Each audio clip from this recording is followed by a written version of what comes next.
కృషి చేస్తేనే అమృతమిచ్చింది.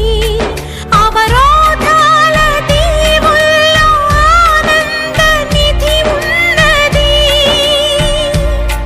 కష్టాల వారధి దాటిన వారికి సొంతమవుతుంది. తెలుసుకుంటే సత్యమిది, తలచుకుంటే సాధ్యమిది. మౌనంగానే ఎదగమని మొక్క నీకు చెబుతుంది.